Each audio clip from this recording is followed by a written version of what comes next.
As someone who works full-time with the commute and has a family to take care of, you don't have time or energy to devote hours in the kitchen trying to whip up dinner for the family. That's exactly why I created my ultimate kitchen guide for quick and easy meals. In this guide, you'll find a list of foods that you should have on hand in your kitchen on a regular basis, along with tips on how to put things together on your plate to create a balanced anti inflammatory meal. Imagine a world where you can come home and whip up a healthy meal in like 20 to 30 minutes and still have time to kick your feet up on the couch and catch up on your shows before bed. Yes, it's not a dream, it's your new reality. All you have to do is head to www.betterwithcarbo.com/guide and grab your free copy today. That's betterwithcarbo.com/guide. Get ready for healthier meals with less kitchen stress. Growing up and having my weight pointed out by everyone around me, white rice really became one of those forbidden foods that I would try not to have too much of, but even when I did eat it, I felt incredibly guilty.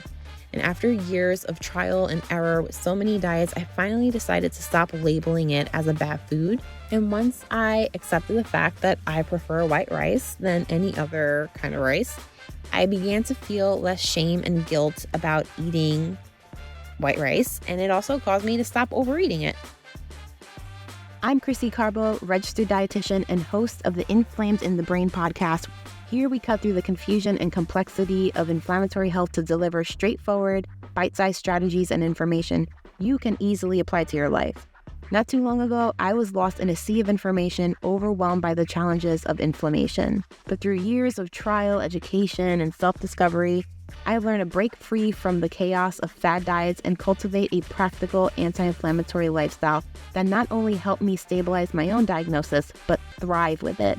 Whether you're an autoimmune warrior or simply seeking a healthier, uncomplicated life, you found your tribe. Join me as we explore realistic strategies that can make a profound difference in your life. So if you're ready to embrace a simpler, healthier way of living, you're in the right place, my friend. Let's dive in, learn, and grow together. Welcome to the Inflamed in the Brain podcast. Let's get started. Hello, and welcome to another episode of the Inflamed in the Brain podcast. I'm your host, Krissy, and I hope you're doing so well today. Today may very well be one of my favorite episodes because we're talking about my most favorite food in the world, rice. I absolutely love rice. In my book, rice is the ultimate comfort food and a staple in my Puerto Rican household. When I was a little girl, I was a very picky eater, and I remember when all else would fail, rice and ketchup was my go-to. Yes, I said ketchup. Growing up in a society that loves to label food as good or bad, I've noticed that rice really took a hit in the bad food department, largely because of its carb content, obviously. Let's also not ignore the confusion cloud that's hovering over rice. There are so many different kinds of rice, so which one is actually the healthiest? This is a common question that I would get asked when I would do one-on-one work and even get asked by family. I would get asked questions like, is it okay if I have rice, if I have this diagnosis? Or I would get asked, I love rice, but which one should I be eating? And my go-to response has always been, and it still is, it really depends. Because it's true, it really does depend on you and your preference. Rice is one of those things that is very personal, at least to me. So if you ask me, I will proudly always eat white rice. Now hear me out. Amidst all the superfoods and healthy habits, I will always opt for white rice because it satisfies me and it nourishes my soul. And I want you to make the best and most well-informed decision for yourself. So for today, I'm going to explain the differences between the commonly known and maybe not so well-known rices out there. And I'll let you know personally why my rice choice is my rice choice. And ultimately, the choice is yours. And I'll explain how you can honestly make any kind of rice work for you. You really just can't go wrong. So to start things off, we're going to talk about white rice versus brown rice. Brown rice is the whole grain rice that still has the germ, endosperm, and bran.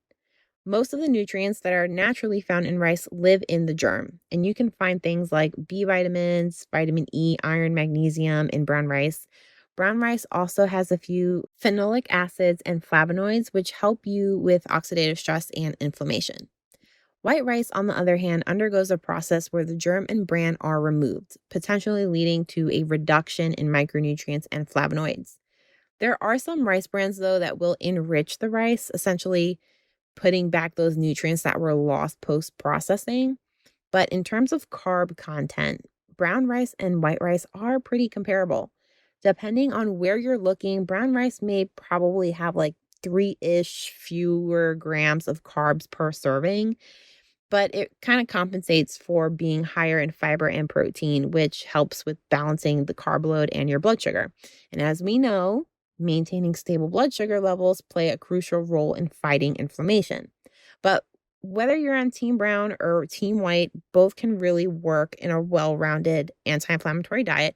Just stick with me for a sec. When it comes to cooking brown rice, though, it does take a little longer to cook than white rice, and it also has a bit more bite to it. In my opinion, white rice tends to be a little bit more fluffier, lighter, where brown rice sometimes feels like biting into a soft seed. Other kinds of white rice would include jasmine rice and basmati rice. They are similar to white rice in terms of nutrient content, but they differ in taste, texture, and aroma. Two other less common rice options that I've seen, but I personally haven't tried, are red rice and black rice. Red rice gets its color from the anthocyanins, which are flavonoids and really potent antioxidants that are also found in berries, and they help fend off oxidative stress and support your overall health. Anthocyanins have also been shown to be really protective against some cancers. Red rice is also high in fiber, which is helpful for digestion and gut health, both of which will also support your anti inflammatory efforts. You can also find magnesium and selenium in red rice, which are really important to support your immune system. I think like about 2/3 of a cup of rice, of a cup of red rice, has about 4.5 grams of fiber, which is pretty good. So it can help regulate your blood sugar and also help you feel full. Black rice also gets its color from the anthocyanins, but it's been shown to be significantly more potent in its antioxidant content than any other kind of rice. Similar to brown rice and red rice, black rice is also a really good source of fiber, which will help you in digestion and help you promote fullness and help you stabilize your blood sugar. One other kind of rice that I want to bring up here is wild rice. Now, did you know that wild rice technically is not rice? It actually comes from a different plant species that's considered a grass seed.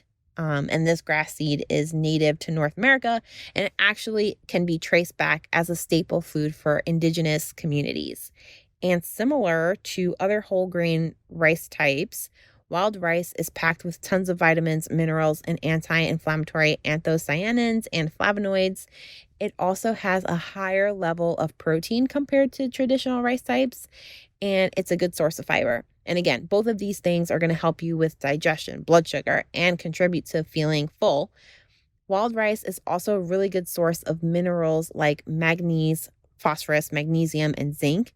These minerals play a really crucial role in bone health, metabolism, and immune health. So, although it's technically not a rice, I still use it as a rice because it tastes pretty similar to brown rice. So here we are back again to the question of what kind of rice should you be eating? And again, it really depends on you and your preference. If you really love white rice like I do, there's a few things that I want you to consider. People view white rice as wrong and brown rice as right because white rice is more associated with blood sugar imbalance and diabetes. And yes, white rice is lower in fiber and protein, and yes, low glycemic diets tend to give off more of an anti-inflammatory effect and benefit. However, because there is such little difference in the carb content between white rice and brown rice, I honestly think it's totally fine to opt for white rice, in my opinion. Personally, my big picture anti-inflammatory goal is to keep my blood sugar stable, and I'm not going to stress myself out over a 3-gram difference of carbs. One study even showed that eating brown rice in place of white rice actually has very little effect on blood sugar control. And you've heard me say 100 times that what matters more than the individual food itself is how you eat it. So if white rice is lower in fiber and protein, what else can I add to my plate so that I can enjoy my rice instead of giving it up? What else can I add to my plate when I'm eating rice to make it more balanced and anti-inflammatory? I'll probably add a high quality protein and healthy fat and veggies to boost the fiber and antioxidant content. Now, in order for us to find long-term success with our health goals, we have to find ways to genuinely be happy with the food that we're eating. You wouldn't stay married to someone if you love someone else, right? Hopefully not. Same goes for rice. Why would you even eat rice if it wasn't the rice that you wanted, if it wasn't the rice that's comforting to you and that you love? I have a guide that's meant to help you discover how to incorporate those foods that you truly love into your anti-inflammatory plate. Now, if you go to betterwithcarbo.com/guide, you can grab a free copy of my guide for quick and easy anti-inflammatory dinners, which will show you how to pair your foods together so that you can truly enjoy what you're eating while reaping those anti-inflammatory benefits, because that's what we truly need to find in order to have long-term success. Growing up and having my weight pointed out by everyone around me, white rice really became one of those forbidden foods that I would try not to have too much of, but even when I did eat it, I felt incredibly guilty. And after years of trial and error with so many diets, I finally decided to stop labeling it as a bad food. And once I accepted the fact that I prefer white rice than any other kind of rice, I began to feel less shame and guilt about eating white rice, and it also caused me to stop overeating it. And I found ways to include it in my diet that worked for my anti-inflammatory goals. All of this to say, the type of rice you should be eating is really and completely up to you. I love white rice, so for me, that's the rice that I should be eating. That's not to say that I won't eat any other kind of rice. After our talk today, I'm actually pretty curious about black rice, considering it's an antioxidant powerhouse. And I also eat wild rice from time to time, more so in soups, because when I'm making soup and everything else in the soup is kind of like soft, I want something that has a bit of not a crunch, because wild rice isn't crunchy, but I want something that has a little bit of a bite to it. So I'll use wild rice instead of white rice. But maybe after our talk today, I'll consider switching that with black rice because of that really potent antioxidant content. I've also been hearing so much about arsenic in rice. Arsenic is a naturally occurring element from the earth, but for us, in certain amounts, it can be toxic. And it's really found in the soil that we use. And with rice, it's captured in the germ and bran. So technically, white rice has less arsenic in it than whole grain rice. But before you get anxious over rice and stress, remember, your body has its own natural detox system to help rid your body of toxins. So as long as we're eating a diverse diet that includes a variety of colors and foods, I'm really not stressing about it. So I hope you found today's episode helpful. I'd really like to hear from you. You can find me at Better with Carbo on Instagram. Let me know what kind of rice is your favorite rice, what kind of rice you'll be experimenting with. And if you really found this episode helpful, or you know someone else, another fellow rice lover who would benefit from our little conversation today, feel free to share this episode.